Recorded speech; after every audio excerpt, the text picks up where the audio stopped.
ubu turi mu rugo mubwiye ngo tugende yabyanze neza mubwiye ngo aze hano arabyanga ndinginga ndamubeshya tubona kuza arimo abadayimoni aca temba hasi bane ibintu bibaye ku mwana wawe ibyo rero biba ku bantu bamwe bamwe umuntu aba arwaye impemu mbi ariko ashitse nkunga sikamiyama rero ngenda kwereka ngo amagambo yisigira amavuta heza agiye ese heza agiye ubu ugiye kubaho neza ntutinye kandi uziga neza uriya rero uyu papa wiwe yagomba kumutwara ku rusengero akanka ntiyari uyu naho yomutwara ku rusengero arajaye kuko zijya mpemu mbi zamuvuyemo uyu rero niwe cyusa muzima rero ariko ujya wundi mwazananye muvuye muhira ntiyari we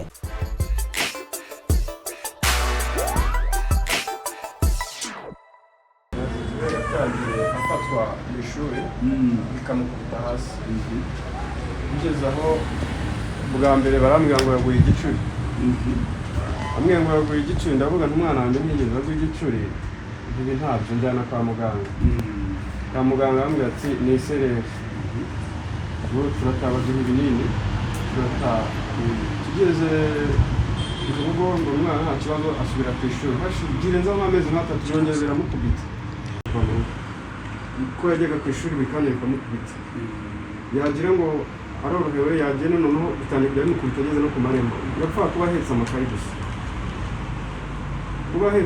gusa ubu rero amaze igihe yicaye mu rugo ntakijya ku ishuri ararwana nabyo nawe agasenga kanamusengere hanyuma mugura iki gitabo 10,000 aronke n'aya mavuta azorayisiga mu gitondo no mu ijoro aya matake nazosubira kwemera najya amazi urugo ufise uburyo bwo kuyatwara binjire mu nzu installation yose y'umwijima amataka cyane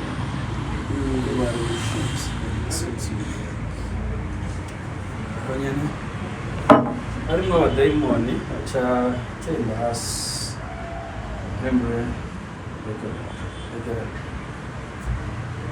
agarara shize umuriro udasanzwe muri uyu mwana wampembiwe uhereye none ibikorwa wakoze muri uyu mwana tangura gushugenda utazogaruka kandi ukundi shize umuriro mu izina rya Yesu Kristo Nazareti ndishe connection iyo ariyo yose yo biri muri uyu mwana imbaraga zose z'umwijima ibikorwa by'abadayimoni turabihagaritse mu izina rya Yesu rekura utazogaruka kandi kuko ncurano ibyacuritse kandi byapfuye bigize bizima umuriro udasanzwe nshize kuri uyu mwana utangure guturira no gutongora imbaraga zose z'umwijima wamuhembiwe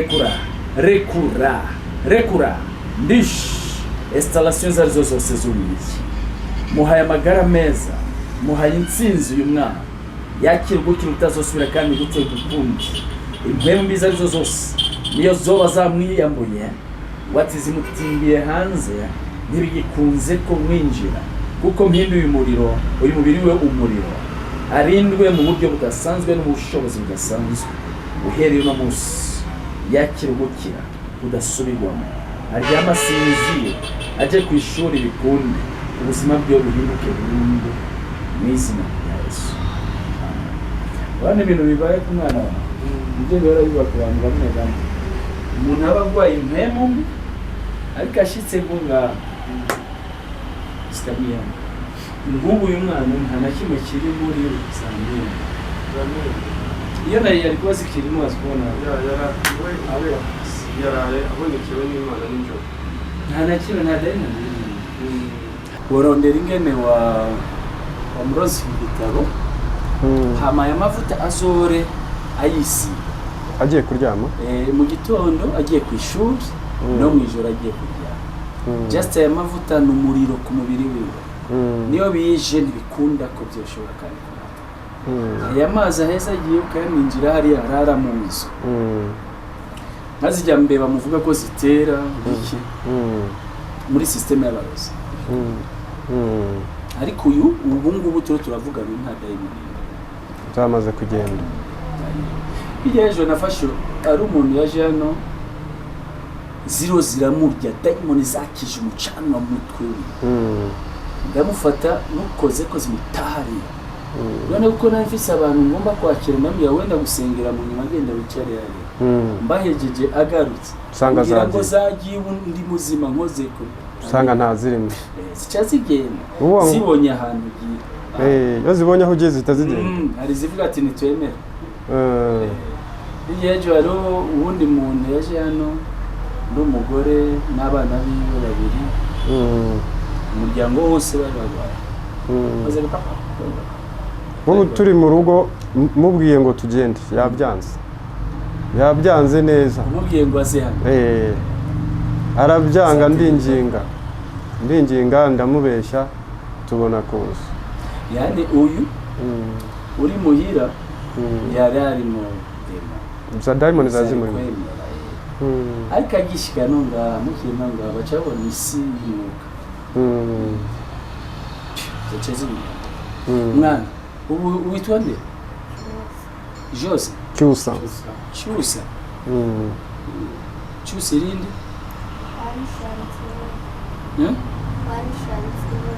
Chantier none muri umuhungu uri umukobwa umukobwa ubu ngubu ugereranije n'ingene wari umeze ubu yumva gute mu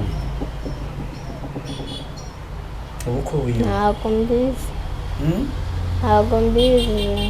uko wiyumva ntabwo bizi wumva uri kuraribwa ntabwo ndi kuribwa umeze neza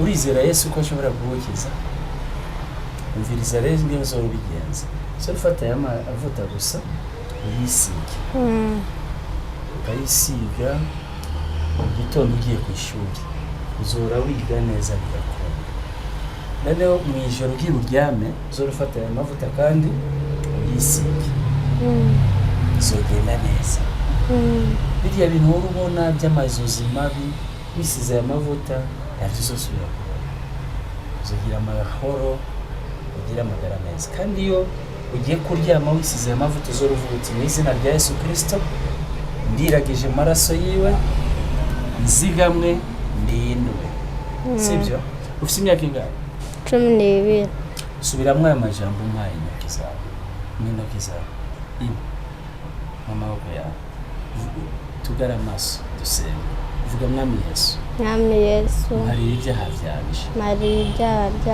jendi umunyabyaha ndasabye imbabazi y'ibyaha byanjye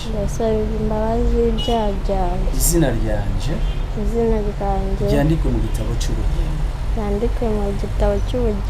uhereye none ndahisemo gukizwa mbohora unkize nzogutangira ubuhamya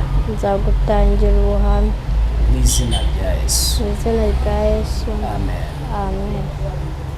Mwami Yesu mpinduye amateka y'ubuzima bw'uyu mwana ntagategwe bikunde installation zose zikuzimu negetse ingabo zo mu ijuru marayika Mikael gusenyagura tayo umuriro mu izina rya Yesu bamurondere muri radare zabo bamubure uyu mwana kikuzwe n'umuriro shinza abamarayika badasanzwe bamugote azora yinjira hose imbaraga z'umwijima zihunga zimutinye mu buryo budasanzwe ko muhaye igitinyiro mu isi y'umwuka ndamuhaye amahoro muhaye n'intsinzi mu izina rya Yesu amen wambwiye witonde nitwa Cyusa haguruka rero umpobere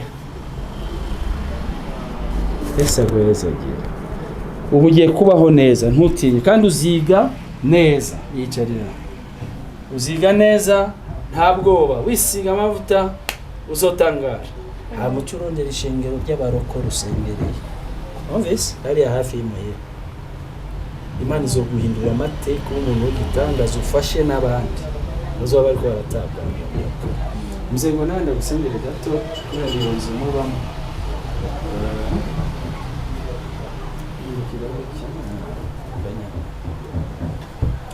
mu izina rya Yesu Kristo Nazareta shize umuriro mwinshi kuri uyu mugabo cagagura imigozi yose y'umwijima imbaraga zikuzimu nize zigira ubasha kuri we kuko ivyapfuye ndabizuye kandi vyacuritswe micurane ibiganza byo ndabihezagiye ntagasabaza asabwe ntagakena azakire ibyapfuye byishwe n'umurwanizi mbigize bizima uhereye no munsi we n'umuryango wiwe ndabarindishije umuriro imbaraga z'abapfumu n'abarozi zigira ubasha kuri mbagize intakogwa mu isi y'umuheno mbaragije abamarayika wo mu ijuru inyota yo gusenga no gushikira umugisha wabo byose bijyanye nawe mu izina rya Yesu amen.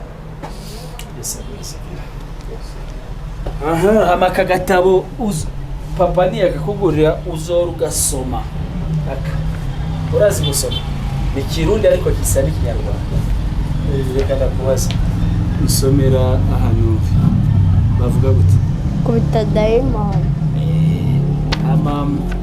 aya majambo ya dayimoni ni imwe mbi zihumanye izo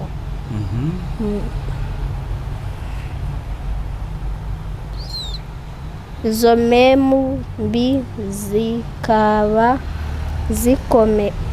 zikomoka ku bana b'abantu. Urazi no gusoma uri mu kane ngari mu wa kane Yesu agomba guhindurira ubuzima ubu ngubu ugiye kuba nawe ukubita usengera abandi sibyo ufise ayo mavuta sengera n'abandi uzabatabara zijya dayimoni zifuza kugutwara zikugirire nabi ariko uko nabikoze size n'ayo mavuta ubuzima bwawe bukuhandi wampunze nanjye nawe ukunze kubera ko waje kunda ukunze umukozi w'Imana ukunze Imana ukunzwe n'umukozi w'Imana n'Imana y'Imana gusa amen. Amara akabazo gato ndakubaze hari umuti yeretswe n'Imana ugomba kumufasha kuvuga ngo byaramukaranye cyane yarateye ishapure dayimoni zirayijyana umwana mu gitondo arambwira ati Imana Yesu navuganye na Yesu ambwira ko ishapure yanjye igomba kugaruka kandi arambwira ati njyana saa sita ndayiga twicaranye muri salo ko mpora murinzi ahita ambwira ati reka njyame gatoya yiyorosa ishuka mu ntebe ahita baduka ati ngiye kuzana ishapure yanjye mbona arayifite ntihagarara simbona ishapure ifite ikora ufite ubwabwe bwereka yegura arongera aravuga ati reka njyana bari kuvugisha ntega amatwi ibyo ari kuvuga hano baravuze ati Yesu ko wampaye ishapure yanjye wampaye n'umuti nk'izi bibiri ahita abyuka amfata ukuboko ati tugende ubwo se tugiyeyo ati hari umuti Imana irangiye ati nyereka katsi bita inyabarasanya gafite igishokoro tugenda turagashaka agakamureka akarambura akazana afata utubabi aratwoza arangiza arabitama arambwira ati uyu ni umuti Imana impaye njya kubirenganya ese uwo muti ntibyakorana n'ubu icyo nakubwira ni ugusaba kutobishyira ko cyane imiti ibyo ukoreshe gusa amazi azegera amavuta yazegera biramufasha cyane ntagire ikibazo biza kumufasha ibijyanye n'ibyerekeye urabona niwe aterwa bishobora kwizera nihe mpemu yavuganye nawe impamvu nakwizera ko yavuganye na Yesu hari ibintu bibiri nabonye ko iyo shapure ni dayimoni wayitwaye ko nta mutima wawe iyo shapure iriye barayifite yimutima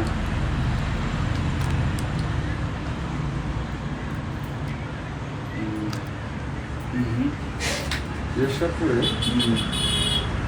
nayimukuyemo ngiye kumwoza kuko nari nayisabye umuturage none byadukomeranye kuko hari iya mbere ubundi nabanje gusaba ayijyanye ku ishuri umwana aturuka aho ahita ayimuciraho atahana agasaraba konyine atahanye agasaraba konyine akakabika aragafata umuntu ugashushanya mu ikayi ndamwangira nabonaga ari umusaraba agiye gushushanya ushobora kuzamujyana mu nzira zo kuzashingwa kumvayo ndabyanga ambyanze anyaka telefone afotora wa musaraba arabuzuminga biva muri telefone wa munsi ishapure ibura ambwira ati izagaruka yaraye abirose ko Imana yamubwiye ko ishapure izagaruka nibwo saa sita yaryamaga arambwira ati ishapure yanjye Imana irayimpaye nagiye kubona ko mbona ishapure arayambaye ntari nanditse ntiyagiye kwireba naho twayimanitse ngo inshuro ya kabiri dayimoni araza kwa telefone yari iri mu nzu turayibura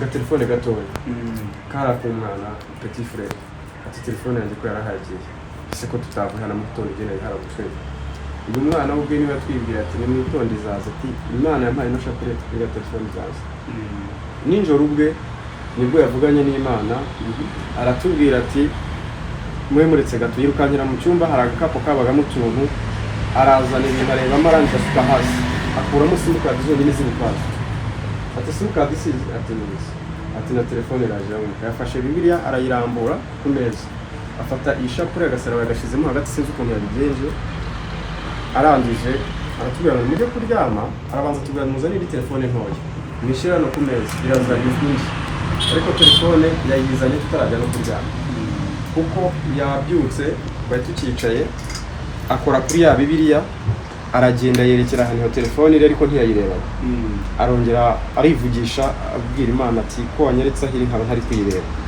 arambika Bibiliya hasi aragenda yakura akantu k'agakarito akora telefone aragihereza kandi yari maze igihe nawe yarabuze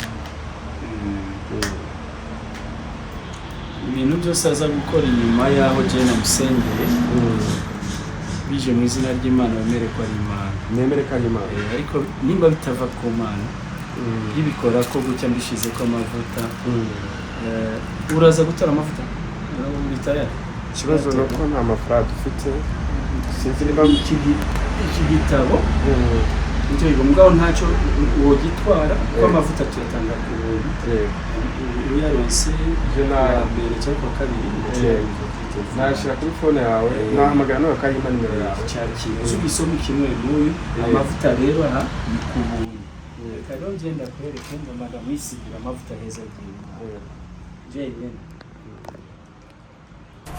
ibyo abona byose ndava ku Mana ntazosubira kubona iva ku Mana zobona iva ku Mana yego ko mbona agira kwerekwa cyane ari impano iva ku Mana zocagira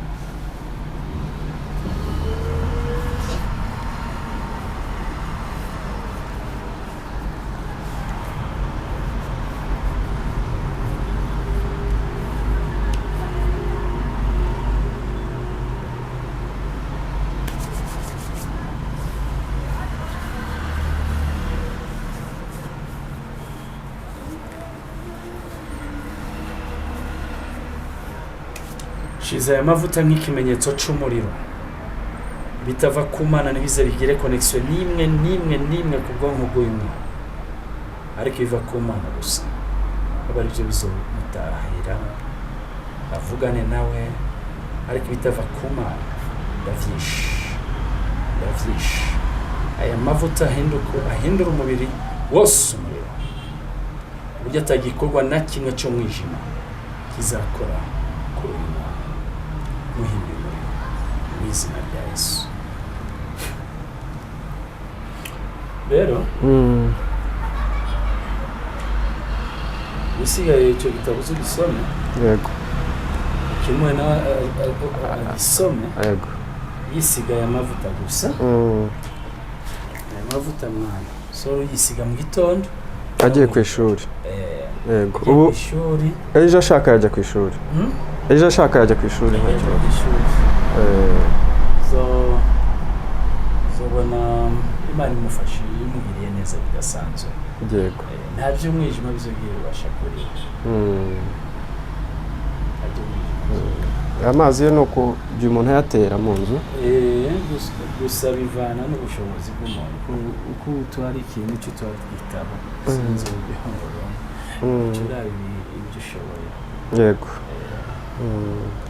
rero ndizeye ko uyu mwana agiye kuruhuka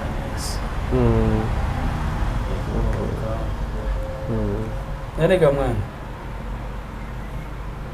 uzofate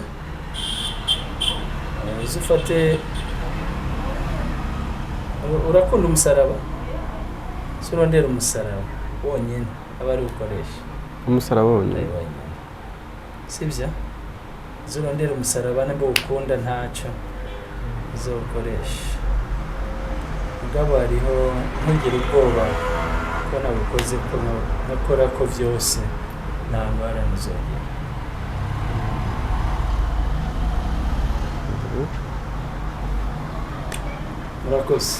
murakoze namwe mu kanya nanjye ngiye kuvuga ubutumwa ku iradiyo Umuco mu masaha 8 turabashimiye kuba mwabanye natwe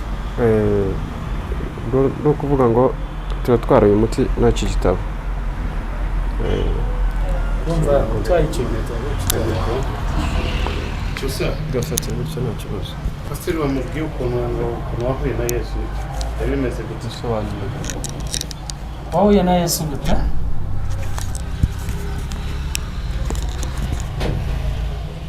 nari ngamye noneho ndamubona akubwira gute yanyeretse igiti cyitwa inyarabasare Nyarabasare niwe yakubwiye wambara ishapure niwe wayinyambitse niwe yayikwambitse rega icyo giti yakubwiye ko kizogufasha iki ko bizaza bigabanya kuniga bizagabanya kuniga kukuniga noneho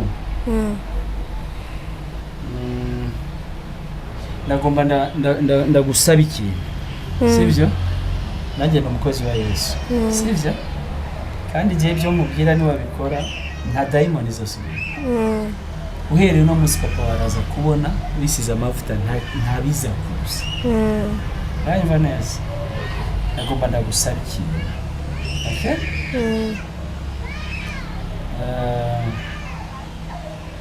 mbabarire kuko nsa nk'uwinjiye mu myizere y'amadini ariko nkoma kubwira ijambo ry'Imana gusa sibyo ubishoboye ambura agatoya kandagora ubishoboye aka sibyo ubishoboye aka ntukakangare ari impamvu mbivuga zore wisigaye amavuta uranyumva aka ikimenyamenya uze gukabika kareke wisigaye amavuta kazobona dayimoni yaguteka wisize aya mavuta heza gihe uzobone rero kuvuga ati yashapure yanjye nateke sibyo akiwishire ku ruhande we wisiye gusa amavuta na dayimoni zo kwegera ubisi papa wawe agenda atwaye nimero yanjye no munsi uze kumbwira ejo uko yaraye aya mavuta nahera zaba byakiza bisaba ko umuntu aza agafata andi gukira ntazokira ejo yakizu cyo gituma ndabikora ko na dayimoni je mukoze kuvse dayimoni ndagutaye uyu yaki aya ni muhaye protection rero ndamutandukanya gusa n'ibintu bitandukanye baharimo n'ibintu abishire ku bantu amayisi gusa amavuta siga amavuta aheza agiye urabona uyu musaraba iyo ubonye ko uri ku kintu usobanura Yesu aracyari ku musaraba usobanurwa ntituratsinda cyo gituma namubwiye azorondera umusaraba utari ku kintu umusaraba utari ku ishusho usobanurwa Yesu ntakiri ku musaraba ndaratsinze umvise mwana cyangwa kuyibereke ugiye umusaraba ugura ngayenda ukugurira umusaraba ugura ngayariya umusaraba utari ku kintu ntago tubizi uzumurondera umusaraba murondera umusaraba namba cyane umusaraba ntacyo ariko umusaraba uri ku kintu usobanura umuntu ataratsinda hanzitse Yesu aracyari ku musaraba dukeneye kumubona ku musaraba kubona umusaraba uri vide Yesu yarawibohoye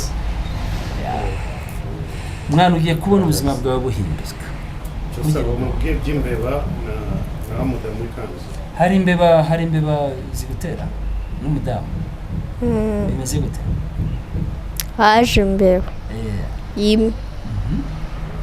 imwe yari umugabo noneho haza ikanzu umukobwa arayambara ahinduka ikanzu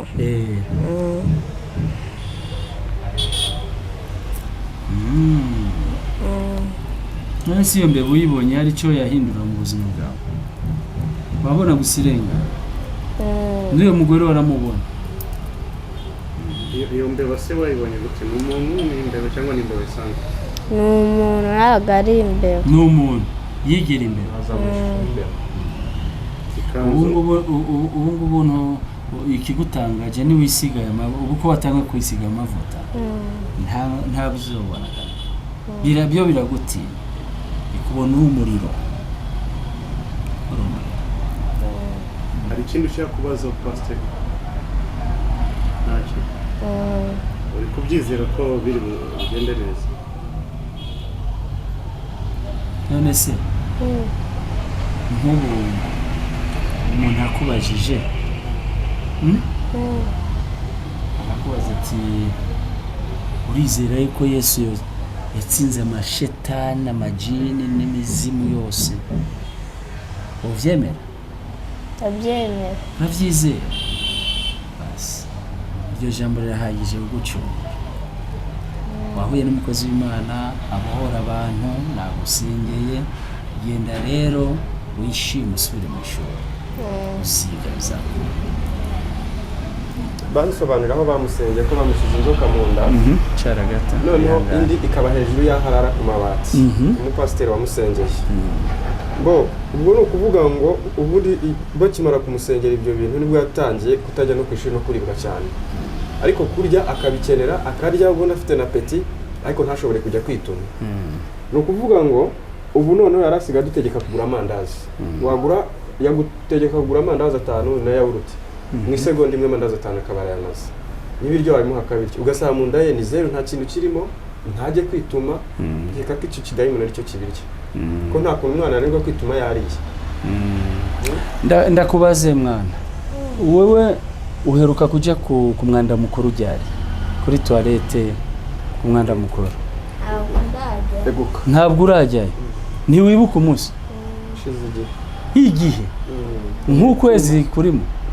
aranyara gusa ntiyituma kandi aba yariye pari segonda amandazi 5 aba yamaze. fata aya mazi aheza agiye wawe uburenganzira bwo kujya muri toilette.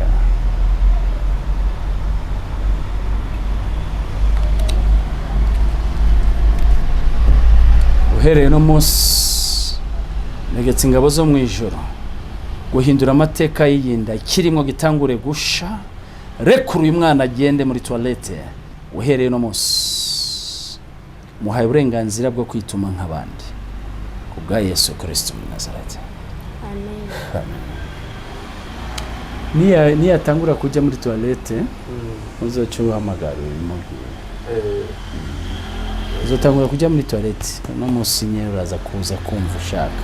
umvise ari umugore ari muri Canada narutse gusengera yarafite ikibazo nk'iki nawe ntiyajya muri toilette kandi we namusengeye ndi kuri telefone yaciye atangura kujya muri toilette. hariho n'undi Bujumbura yarameze uko amezi 6 atajya muri toilette. atajya kuri toilette kandi aramusengeye arabohoka kijya muri toilette. uravyizeye ko amazi aheza igihe unyoye akubohoye uzoca ujya utangura kujya muri toilette? Yes, turi kumwe na Apotre Emmanuel ngira ngo benshi mamaze kumumenya.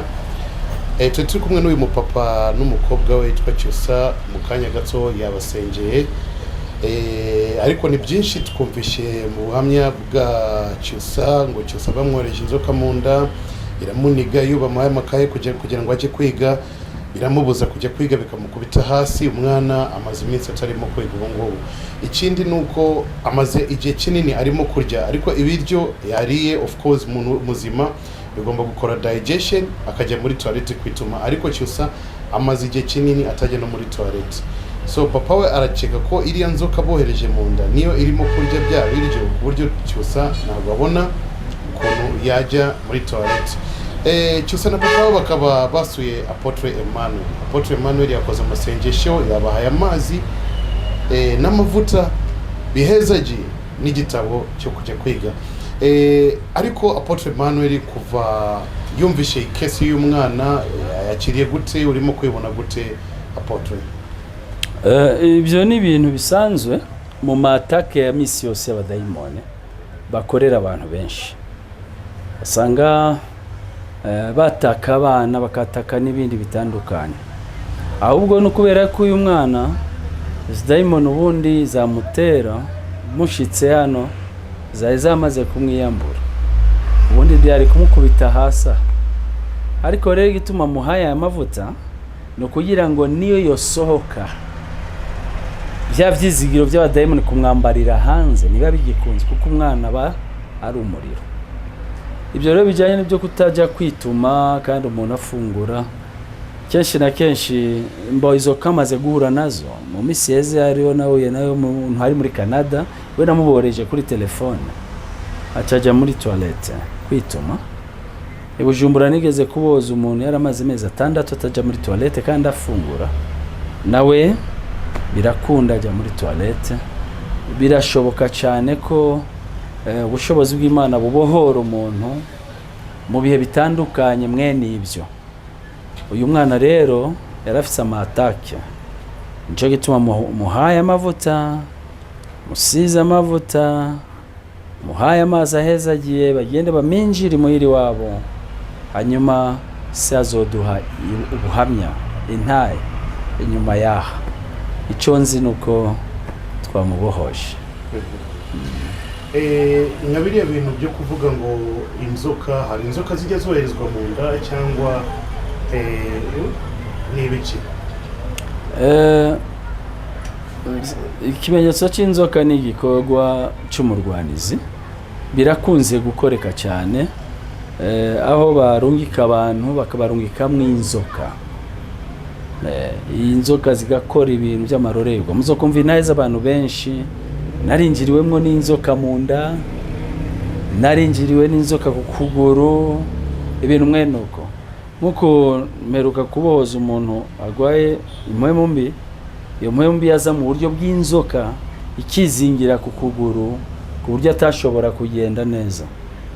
Ariko nk'ubisijya nzoka ku kuguru imurekuye acaraba uwidegembya. Rero dayimoni ishobora kwambara umubiri w'inzoka nk'uko ushobora kwambara n'umubiri w'ikindi gikoko icyo ari cyo cyose. Ariko iciza nuko umwami Yesu afise ububasha akagira n'ubushobozi bwo kubohora ingeri izo arizo zose z'abadayimoni muri stili yariyo yose bajemo. Iki kintu turimo gutekereza ko iyo maze kwinjiramo hano ukamukoraho ari bwikubite hasi cyangwa ukamusigaye amavuta ahezagiye ari bwikubite hasi amadayimoni akavamo, ariko ntabwo twigeze tubibona. Bimeze gute Apotre? Kugira ngo umuntu dayimoni zimute hasi ziwe n'ubushobozi bujya mubona nkora ku muntu dayimoni zikamuta hasi, ni mubwiye dayimoni iri muri we. Rero dayimoni zikora uburyo butandukanye. Hari dayimoni zikora mu bantu zikoreye mu masaha kanaka. Nicyo gituma ushobora kumva umuntu akubwira ati ngo jewe saa 4 z'ijoro ndaribwa umutwe buri saa 4 z'ijoro, cyangwa je nkaribwa mu nda buri saa 3 zo mu gitondo. Hari abadayimoni baza cooperating ma mission zabo mu mibiri y'abantu bakoreye mu myanya. Abo rero sometimes ushobora kugura n'umukozi w'Imana nk'uko kwanje yajya kumukora ko nta dayimoni iri muri we, kuko iza gukora ikigira. Hakabaho n'izindi dayimoni ziza gutura mu muntu. Izo rero zitura nizo zijya rero zirwana zikigwanira, nitumuvamo nizijya ubona ubushobozi bukubita hasi. Hakabaho n'izindi dayimoni zitura mu muntu mugabo ari nyabwoba. Iyo zibonye umukozi w'Imana afise imbaraga acegera zikaca zimuvamo yasohoka ngo zimufata. Ibyo narigeze kubibona umuntu nigeze gusengera igihe ubwa mbere araza arambwira ibimenyetso, ndabona afite ibimenyetso by'abadayimoni ariko namukora ko nkasenga nkayeza atakibazo. Yagenda akambagwa kandi akagaruka ngo ujewe ibimenyetso by'abadayimoni je mfite ikibazo, namukora ko ntaziriho. Ikindi gihe aje ndamukoze ko dayimoni zimutahaza cyambaza za dayimoni kuki imisi yose yazanga namukora ko ntagwe hasi. Uzi ijambo zambwiye ati igihe cyose iyo tugeze hariya ku marembo y'urusengero twaca tumuvamo yazariwe nicyo gituma utaturonka ngo ariko uno munsi ngo abamarayika bawe batuboheyemo baranka ko dusohoka cyo gituma udufashe. Rero ibyo ntibize bigutangaze kubona umuntu afite ibimenyetso by'abadayimoni mugabo umukozi w'Imana afite imbaraga akamukora ko ntatembe kandi abandi ariko arabakora ko batemba. Bivana na systeme na strategy y'abadayimoni bakorera muri uwo muntu. Nico gituma tuca tubaha amavuta heza giye tukavuga ati nubwo ukozwe kuzo dayimoni zigaragare kandi ibimenyetso byemeza yuko gwa dayimoni bihari, isiga ya mavuta ni wasoka usokura umuriro, niba kutera ntibikunda ko binjira kukuba uri umuriro. Rero niko bimeze. Buriya si bose bakogwa ko bagwe, hariho n'abandi bakogwa ko bafise ibimenyetso by'abadayimoni mu bitero ariko ibyo bidayimoni byora bibavamo iyo begereye abakozi b'Imana. N'abandi bifise resistance be mapepo bya ukaidi bije rero bikaresista gato bihuye n'ubushobozi niyo bitemba hasi.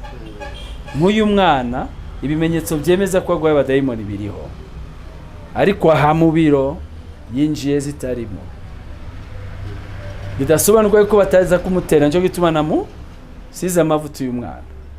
Aho umubiri w'ucu uhinduka umuriro cyafata aya mazi aheza agenda yaminjire mu nzu kuko utegwa na dayimoni mu mubiri wiwe no mu nzu ahatuye biramutera. Ajya amazi aca yaminjira dayimoni zigahunga, inzu igahinduka umuriro, umubiri ugahinduka umuriro. Niho hajya rero ubona changement y'ibintu. Aya mavuta n'amazi biraza gukora gute? Kuko example ikintu cyambere twabonye urimo ku wamuhaye amazi arayanywa. Ese nayandi asigaye araza kuyanywa cyangwa kunyubuza mu nzu? Igituma namuhaye ayanywe nuko afite ikibazo cyo kutajya muri toilette. Hanyuma yasigaye agenda aminjira mu nzu ye. Ibirimwe bica biguruka ko aya mazi n'umuriro mu isi y'umwuka. Moranda navyerekana muri kilte muri eglise. Nkafata amazi aheza agiye nkayazungurusha umuzingi. Umuntu nkamubwira ati cara hagati. Umuntu agwaye dayimoni yari nkamubwira ingo. Ashitse kuri ujya muzingi ntashobora kuhinjira. Ucubona aguye umarayika mukubita agwire yari kuko ajya amazi asobanura umuriro. Kandi hari umuriro n'abamarayika babaje gushitsa. Ico batuye kurarya amazi bakozi b'Imana. Hari ikindi umwana tubwiye ngo hari igihe ajya abona imbeba. Imbeba boya akavuga ko yari umuntu wabaga muri iyo nzu waragiye akoita imbeba arayica ahita ahinduka iyo mbeba. Ikindi akavuga ngo hari umugore ajya abona yaje nk'umugore ariko agahinduka ikanzu, avuga ngo ni umugore ngo bashatse gukora mariage ariko ntabwo byigeze bibaho. So ibi ngibi bisobanura iki pastor ku yerekwa ryawe cyangwa uko ubibona? Ibyo ni bisanzwe. Style z'abapfumu n'abarozi ni nyinshi mu buryo bw'imikorere. Umurozi ashobora kwigira imbeba, umurozi ashobora kwigira inyabu cyangwa injangwe mu Kinyarwanda, umurozi ashobora kwigira ikintu icyo ari cyo cyose. Ibyo rero si bitangaza. Hariho n'amazu menshi usanga ari imbeba zidasobanuye. Wowe kibaza ngo ni imbeba ariko ari abarozi basuye inzu. Ibyo rero nicyo gituma duha abana amavuta n'amazi aheza agiye kugira ngo batere muri ryanzu. Igihe babarozi baje koperatinga mu mazu bihinduye imbeba, bihinduye ibiki, amva ugaca ajya amazi aheza agiye n'umuriro, birabagora ko bakora. Ari nk'umunsi umwe dayimoni yigeze kumbwira ati wamwicanye, abadayimoni banyita umwicanye ko ndabicira ibyabo. Ati wamwicanye ubwo niwo tupfumu dukubitira mu bantu ariko kureho bijya bizi najya amavuta mu mazu y'abantu ngo kuko iyo bijya bintu biri mu mazu y'abantu ntibikunda, iyo biriyo ntibikunda ko duheza dukore neza twebwe, ntibikunda.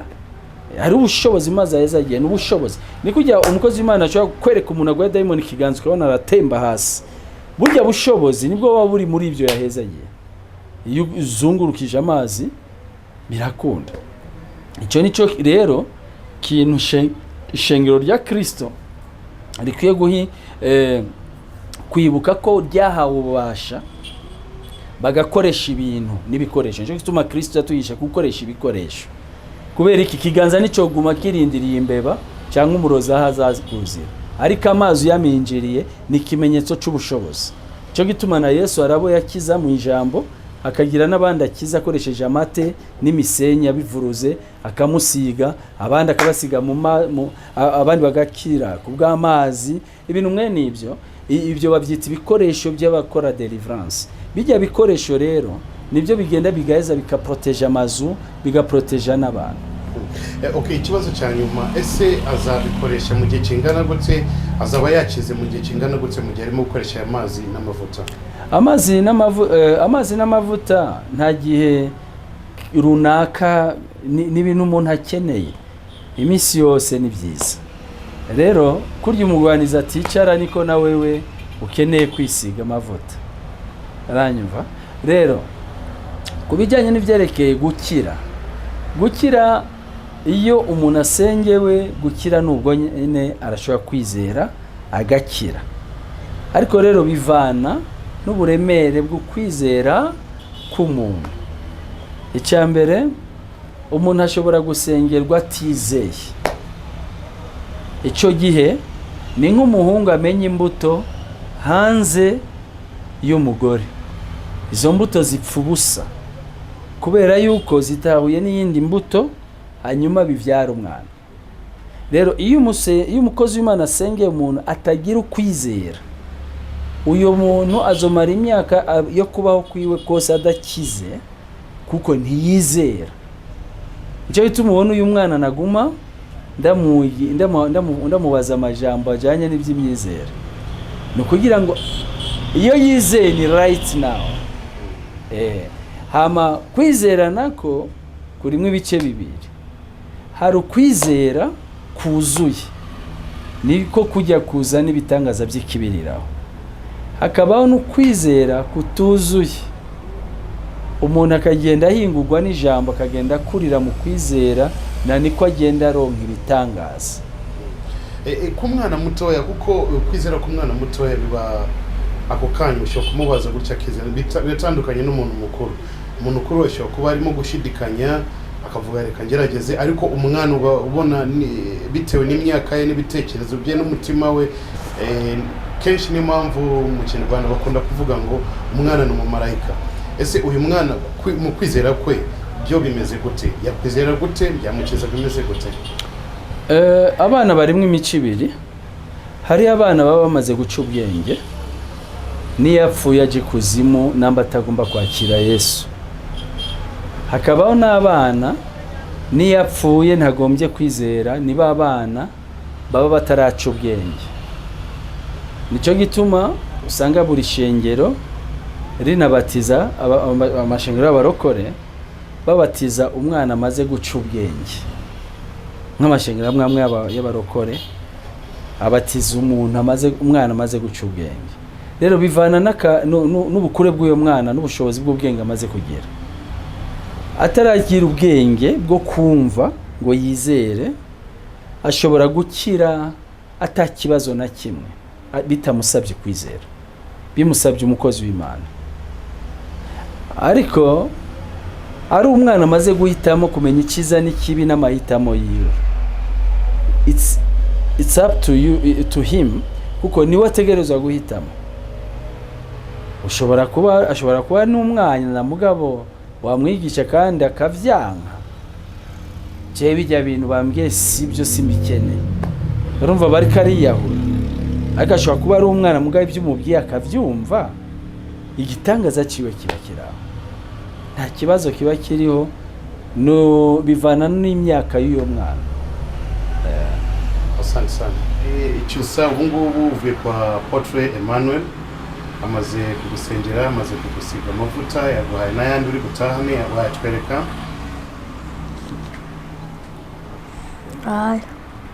icyo ni iki ni amavuta biriya iki ni igitabo nzaza nsoma. igitabo ngo cyitwa gute? Kubita dayimoni. Kubita dayimoni. N'amazi urabifite byose. Ese hari ikintu arimo kutubwira ku bijyanye no kwizera. Urizera ko izi mbaraga zigutera zikakuniga bimwe bigufata ku mugongo no mu nda uvuga ko ari inzoka, urizera ko ukoresheje amazi n'amavuta bizava mu mubiri wa burundu? Cyane. Urabyizera? Wizera gute? Tubwire ukuntu wowe wizera. Ndizera ko bizanyiza. Tugiye kuva mu rugo papa akubaza ngo tugende kwa Apotre Emmanuel agusengere, wese uvuga ngo oya ntabwo mbishaka kubera icyo mu kubihakana? Ntabwo mbizi. Ntabwo ubizi? Ntabwo ari wowe wabihakanaga se? Ntabwo ari njye. Ntabwo ari wowe? N'iki cyatumye ubihakana uvuga ngo ntabwo mbishaka? Ntabwo mbizi. Ndashobora nanjye kugira icyo mvuga kuri ibi bya Cyusa. Urabona umubwiye umusanzi muhira ukamubwira uti tugende kwa Apotre Emmanuel, uriya yavuze oya ntabyo nshaka, ntiyari uyu, yari dayimoni iri muri we, ku buryo umubajije nta n'ibyo yibuka. Uribuka ko wari wabyanze? Oya. Ntabyo azi. Rero igihe mwamuzana za dayimoni zimaze kugera ngaha hafi y'ibiro, hajya byavuganye tuyisohokere amahoro ko tuje guhanwa. Njye twanamukoze ko ntiyagwa kuko zavuyemo. Uyu rero ariko aravuga ati ndemera ko nkirane jewe Cyusa niwe Cyusa uyu ari vide nta taki. Aya mavuta azomuproteja rero hajya hariho abantu banka ibintu atari bo. Wasanga umuntu aranahakana ibintu atari we ariko arahakana. Ntiwumva se? Ariko ubu bigiye guhinga.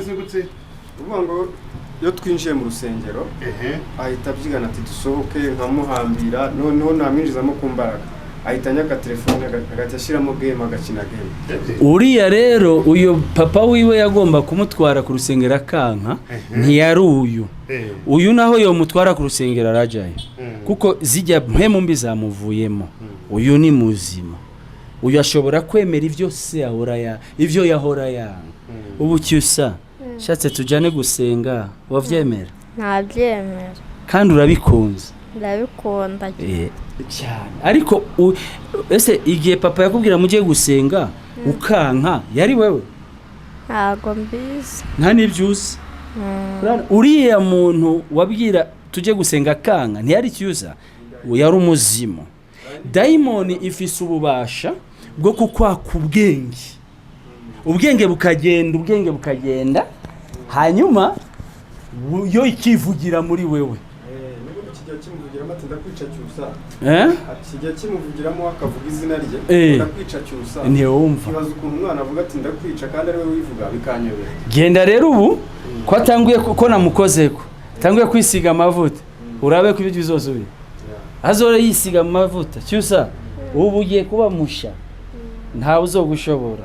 Dayimoni zatsinzwe. Uyu rero niwe Cyusa muzima rero. Ariko ujya wundi mwazananye muvuye muhira ntiyari we. Agishika zimaze kuhunga uyu ni Cyusa. Uyu ashobora kujya kwishura akiga, uyu ashobora kuvuga neza, ashobora kujya gusenga, ashobora gukora byose. Ariko ijya mpemu mbi yari muri we niyo yamwangira ibyo bintu. Ubu Cyusa agiye kuba icare mwigisha korere Yesu. Sibyo ga Cyusa? Uyu ni vure muntu, uyu rero niwe mwana wawe nyakuri. Atari wa wundi, uyu niwe muzima. Cyusa turagenda na kindi wabaza mukozi Imana cyangwa gusengere tugende. Nta kintu. Akira aya mafaranga ucyuja kunywa amata. Sibyo ga Cyusa? Amen. Urakoze. Ndabanza gushima Imana, gushimira na BigTown TV yabashije kungeza hano ku mukozi w'Imana kuko hari icyo mbona gisa nk'igihindutse kuko ubundi ahandi namujyanaga bamusengera bagitangira kumukora agahita yikubita hasi ariko uyu pasiteri yaduhaye ubuhamya ko dayimoni zaviremo imbere y'umuryango akinjira aha ngaha urumva rero ni ibintu bikomeye cyane n'ibyo kwishimira ko umwana abashije kuba yagaruka mu buzima bwe akaba yajya ku ishuri cyane cyane ariravuga ko akeneye kujya kwiga nk'abandi bikambabaza rero ubwo mbonye umwana agiye kujya ku ishuri n'ibintu biba bishimishije ndabona mu ntoki wateruye y'amavuta y'igitabo n'amazi hari igitabo yamaye cyo gusoma n'umwana akajya agisoma hari n'amavuta yo gutera mu nzu kugira ngo abadayimoni barimo bahunge amazi yo guteramo kugira ngo abadayimoni barimo bahunge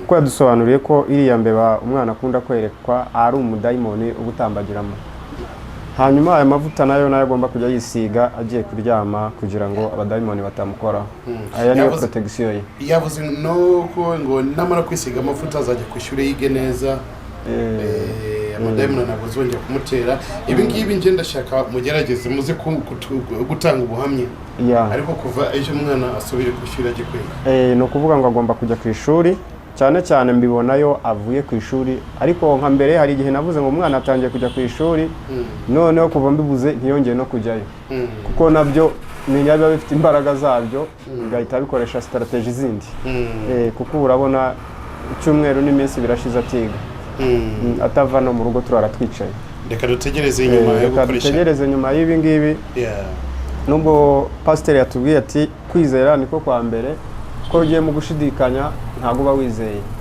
reka twizere yes cyusa yikamu cyusa na papa we ngaba bafite amazi n'amavuta bakaba bamaze gusengerwa na Apotre Emmanuel ubu ngubu tukaba tugiye gutegereza ese biraza kugenda gute ariko ejo n'ejo bundi cyusa najye muri toilette icyo cyonyine kuva amaze kunywa amazi tuzabona ikimenyetso gikomeye cyane uzampamagara umbwire nimba yagiye muri toilette kuko ngo amaze ukwezi yego kunarenga ararya kabisa ariko nakujya muri toilette reka dutegereze nyuma y'amavuta n'amazi aheza agiye Apotre Emmanuel nyuma yangaho tuzamenya what is going on. Ingi ni BigTown TV, Cyusa na papa we Apotre Emmanuel n'abandi benshi mwari mu gutegereza kino kiganiro reka dutegereze kugira ngo tuze kumenya what is going on inyuma y'ibi byose. Ingi ni BigTown TV. Mike, thank you so much. I go by the name Back T. Wowe urimo kurikirana BigTown TV, urakoze cyane. Until next time, ciao ciao.